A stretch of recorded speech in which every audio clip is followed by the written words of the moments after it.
जय हिंद दोस्तों, मैं सुनील भाटी स्वागत करता हूं आपकी एक्सीलेंट पॉइंट क्लासेस में, जहां हम मैथ को पढ़ रहे हैं बिल्कुल बेसिक से और ले जाएंगे इसको एक्सट्रीम लेवल तक, सीजीएल के मैथ्स लेवल तक, यूपी के सभी एग्जाम्स के लेवल तक, यूपीएसआई के लेवल तक। तो सीखते हैं, हम आगे बढ़ते हैं। पिछली क्लास में हमने नंबर्स के बारे में पढ़ लिया था। अब नंबरों की कुछ विशेषताएं होती हैं वो इस वीडियो में पढ़ेंगे और साथ के साथ कुछ क्वेश्चन करेंगे और कुछ चार्ट भी बनाएंगे जो आगे बहुत हेल्पफुल रहने वाले हैं। तो लास्ट तक बने रहिए, देखते रहिए फटाफट और साथ के साथ समझते रहिए। YouTube में सुविधा है स्पीड को कम या ज्यादा करने की, उसके अनुसार आप स्पीड को कम या ज्यादा करके भी चीजों को देख सकते हैं। तो बात करते हैं संख्याओं की विशेषताओं की। तो संख्याओं की विशेषताएं यानी संख्याओं में क्या क्या विशेषताएं होती हैं, क्या फीचर्स होते हैं। तो संख्याएं या तो सम होती हैं या विषम होती हैं, है ना, इवन होती हैं या ऑड होती हैं। अब इवन ऑड सबको ही पता है ना, जब से दिल्ली में इवन ऑड लगा तो फिर जिनको नहीं पता था उनको भी पता लग गया कि सम और विषम भी कुछ होते हैं।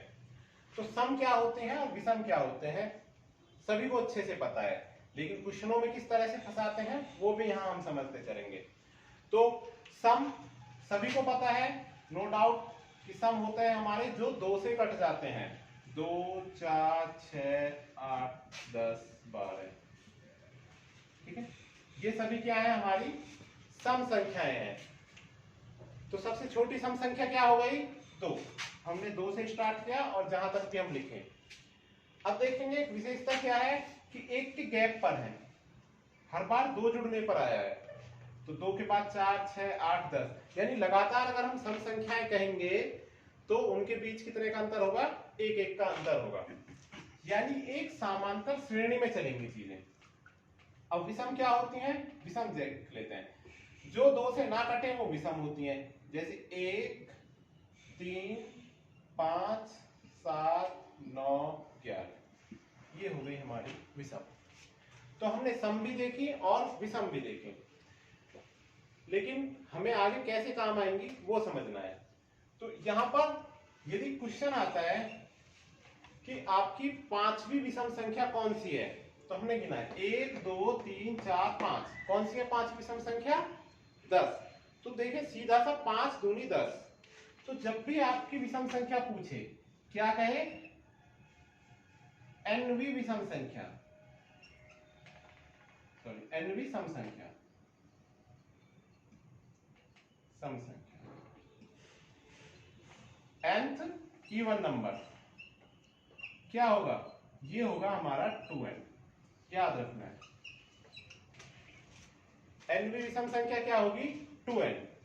ऐसे ही हम nवीं सम संख्या क्या होगी, 2n होगी। मैं बार बार बीच बीच में विषम बोल जा रहा हूं, लेकिन ध्यान रखें nवीं सम संख्या क्या होगी, 2n। ऐसे ही विषम संख्या पूछता है तो विषम संख्या क्या होती है। अब देखें पहली सम संख्या क्या है, 2, और पहली विषम संख्या क्या है, 1। तो इससे पहले है या बाद में है, पहले है। दूसरी 4 है और ये क्या है, 3, ये भी पहले है। तो अगर हमसे कहा जाता है nवीं विषम संख्या क्या होती है, nवीं विषम संख्या nth ऑड नंबर 2n-1, याद रखना है। तो अगर मैंने कहा कि आप मुझे बताइए 25वीं विषम संख्या क्या होगी, कौन सी, 25वीं विषम संख्या क्या होगी, 25वीं विषम संख्या 2n-1। तो 2 गुणा 25 माइनस 1 कितना हो गया, 49, 49, ठीक है। 25वीं आपने निकाली तो 25 में किसकी गुणा कर दी, 2 की गुणा कर दी और 1 घटा दिया, ये आ गई 25वीं। सम पूछे तो 2 की गुणा कर दे, विषम पूछे तो 2 की गुणा करके 1 घटा दे। ये चीजें क्लियर है। तो आगे देखते हैं, हम इसको इतना ही पढ़ेंगे, बाकी और जो जरूरत पड़ेगी उस हिसाब से इसको हम कर लेंगे। आगे देखते हैं प्राइम नंबर। प्राइम नंबर क्या होता है, अभाज्य संख्या क्या होती है, तो ऐसी संख्या जिसके केवल और केवल दो फैक्टर हो। दो फैक्टर क्या? एक तो खुद से कटे और एक से कटे। खुद और एक से यदि कटती है संख्या तो वो क्या कहलाएगी? प्राइम संख्या। अन्य किसी से ना कटे। तो इसका लिख लेना है आपको, कोई भी संख्या जिसके only and only two factor है, केवल और केवल दो गुणनखंड है। कौन सी होती हैं? जैसे सबसे शुरू में है दो। दो के कितने फैक्टर हैं? एक और दो, फिर है तीन, फिर कितनी है? 5, 7, ऐसे आगे चलते जाएगा। तो इसको हम और समझेंगे अभी। पहले इसमें आपको याद रखना है कि ये जो हमारा 2 है, कई बार पूछा जाता है एकमात्र सम संख्या जो प्राइम है, एकमात्र सम संख्या जो अभाज्य है वो क्या है? 2। और सबसे छोटी अभाज्य क्या है? 2 है। इसके बाद कोई भी अभाज्य संख्या सम नहीं होती है, सभी अभाज्य संख्या क्या होती हैं? विषम। तो केवल किसको छोड़कर? केवल 2 को छोड़कर सभी अभाज्य संख्या विषम होती हैं, क्योंकि बाकी सम तो 2 से कट जाएंगे ना। और ये 2 से कटेगा, लेकिन 2 तो खुद ही है, 2 और 1 दो ही फैक्टर होंगे। अब जो 1 है वो अभाज्य नहीं कहलाएगी, क्योंकि 1 का केवल एक ही फैक्टर होता है। 1 के दो फैक्टर नहीं होते हैं। 1 के कितने फैक्टर होते हैं?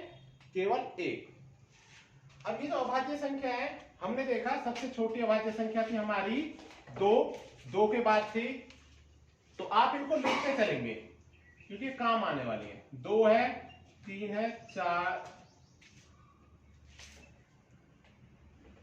5 है और 7 है। इसके बाद 11 है, 13, 17, 19, फिर है हमारे 23 और 29, फिर है 31 और 23 है, 29 है और कोई नहीं है, 31 है और 37 है,